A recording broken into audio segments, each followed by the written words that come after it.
पाहण्यासाठी आमच्या YouTube चॅनलवरील PVR म्हणजेच पंढरी वार्ता या न्यूजला सबस्क्राइब करा आणि शेजारील बेल आयकॉनवर क्लिक करा।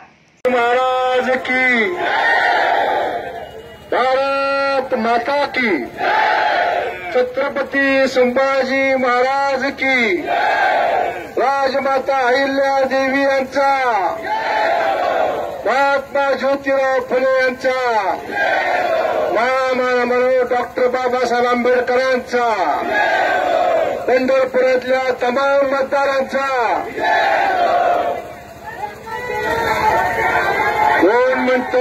कोण म्हणतोय कमळ फुलत नाही, फुलल्याशिवाय राहत नाही। समाधान दादाचा विजय हा सगळ्या तुमच्या कार्यकर्त्यांचा विजय आहे। गेल्या 15 दिवसात तुम्ही घेतलेले कष्ट,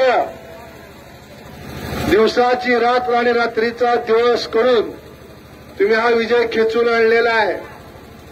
त्यामुळं एका बाजूला पंढरपूरच्या आणि मंगळवेढ्याच्या सर्वसामान्य मतदारांचं अभिनंदन करत असताना आमच्या दोघांच्या वतीनं तुम्हा सगळ्या कार्यकर्त्यांना शतशः प्रणाम। हा विजय तुमच्यामुळे शक्य झालाय। हा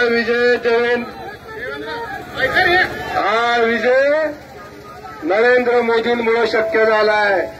हा विजय देवेंद्रजी फडणवीसांमुळे शक्य झालाय। हा विजय एकनाथ शिंदे आणि अजितदादांमुळे शक्य झालाय। पण या सगळ्याला तुम्ही पाठबळ दिलं।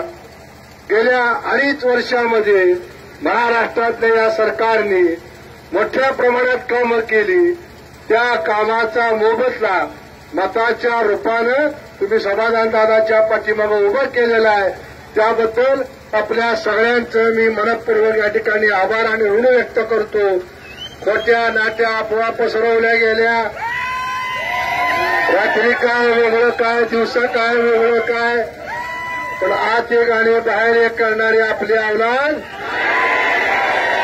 जे असेल ते उघड करायचं। म्हणून नेत्याकरता आणि पक्षाकरता वाटतं ते त्याग सोसणारी पिढी पुढच्या काळात तयार करायची आहे आणि त्याकरता ही निवडणूक महत्वाची होती। आपण सगळ्यांनी जे कष्ट घेतले त्याबद्दल पुन्हा एकदा आपल्या सगळ्यांचा आभार मानतो। आपल्या सगळ्यांच्या वतीनं समाधानदादांना त्यांच्या पुढच्या वाटचालीकरता मनपूर्वक शुभेच्छा देऊन थांबतो। धन्यवाद। जय हिंद, जय भारत।